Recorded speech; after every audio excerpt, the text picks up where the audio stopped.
Көз оптикалық жүйе. Жарық адамдардың айналадағы нәрселерді көруіне мүмкіндік беретін энергияның бір түрі. Алайда, көру арқылы ғана біз қоршаған әлемді танимыз.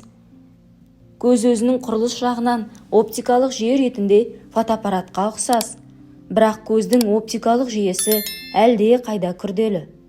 Адамның сезу мүшелеріндегі ең күрделі құрылыс көздің жанарын қалай сақтаймыз? Компьютердің алдында көп отырудан қорғану, жазға күннен қорғайтын көзілдірікті дұрыс таңдаудан басқа, дәрігерлердің дұрыс тамақтану мен пайдалы жемістерден алынатын дәрумендерді ұсынатыны туралы айтпақпыз. Яғни, көзге пайдалы тағамдар туралы айтатын боламыз. Біз түрлі дәрумендердің қайнар көзі, әсіресе А дәруменінің арқасында көздің көру қабілетін жақсартуға болады. Аптасына 3-4 рет сәбіз салатын жеу қажет. Сәбізді үккіштен өткізіп, қаймақпен немесе клейгемен араластырып, тіпті оларды қосып бұқтырма жасауға да болады. Қара жидек В1 және С дәрумендеріне бай. Оның құрамындағы лютеин көру қабілетті жақсартып, көздің шаршауын басады. Сондықтан қара жидектен жасалған тосапты көбірек жеуге тырысыңыздар. Қара шоколад көздің қан тамырларын сақтап, мүйізгекке қабығын қатайтады. Сонымен қатар, көздің шаршауын басып, нұрландыруға ықпал етеді. Саумалдық көзге ең пайдалы тағамдардың тобына кіреді. Үнемі саумалдық жеп жүретін адамдар көз ауруларынан сақтанады, әрі көздері қырағы келеді. Ірімшік В2 дәруменіне бай. Оның құрамындағы рибофлавин зат алмасуды жақсартып, көздің алмасын нұрландырады. Ал В12 дәрумені көздің қанмен қамтамасыз етілуін бақылап, қору қабілеттілігін жақсаруына септігін тигізеді.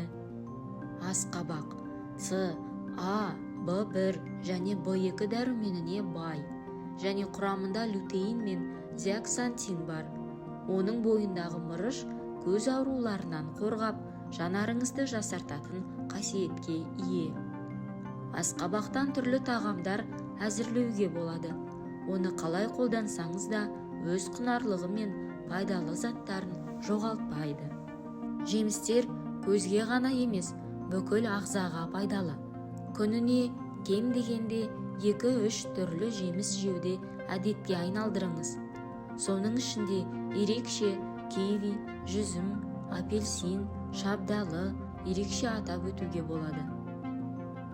Жұмыртқаның да көздің саулығына тигізер пайдасы орасан зор. Оның құрамында көзді су қараңғылықтан сақтайтын күкірт, лютеин мен амин қышқылы бар.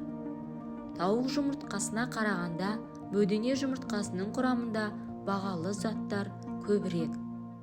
Көзді құрғап кетуден сақтайтын А, В1, В2 дәрумендері және темір мен мысты табуға болады. Сондықтан да жанарыңыздың саулығын ойласаңыз, жұмыртқаны көбірек тұтыныңыз.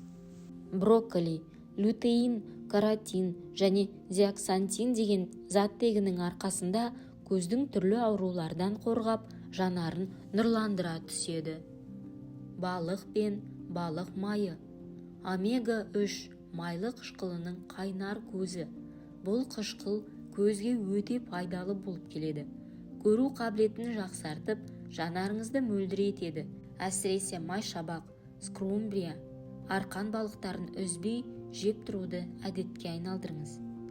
Пияз бен сарымсақты кез келген тамаққа қоса беріңіз.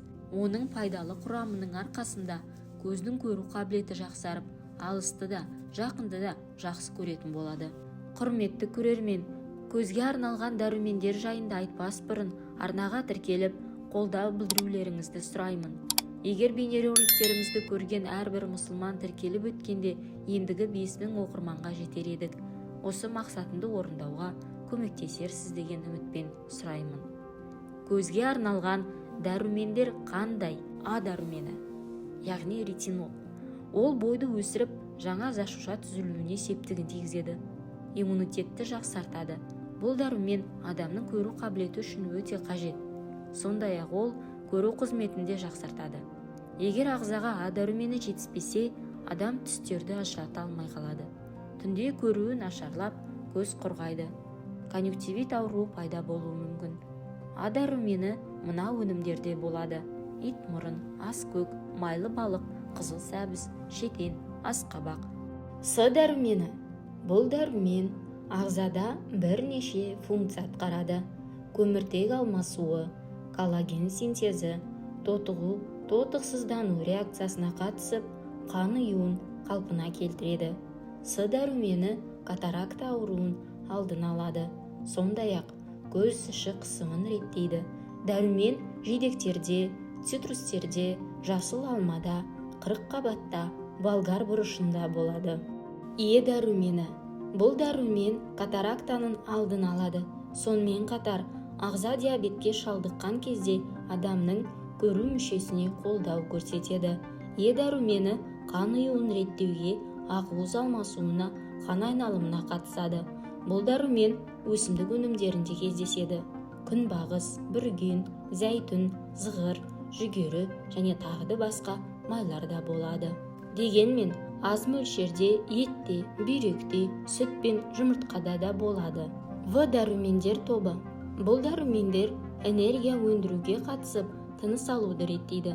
Сондай-ақ жүйкенің қызметін жақсартады. Егер ағзаға Б дәрумендер тобы жетіспесе, көздің көру қабілеті төмендейді. Б1, Б2, Б3, Б5, 6, 9, 12 дәрумендер бұршақ тұқымдастар, жаңғақтар, бауыр, сүт өнімдері, ет, саңырауқұлақ, дәнді дақылдар, көкөністер, жұмыртқа мен балықта кездеседі.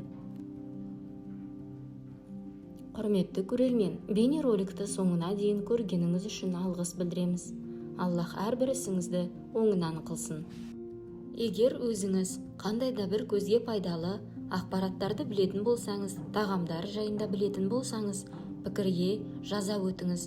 Сіздің ойыңызды білу біз үшін маңызды және басқа адамдарға да көмегін, септігін тигізер еді.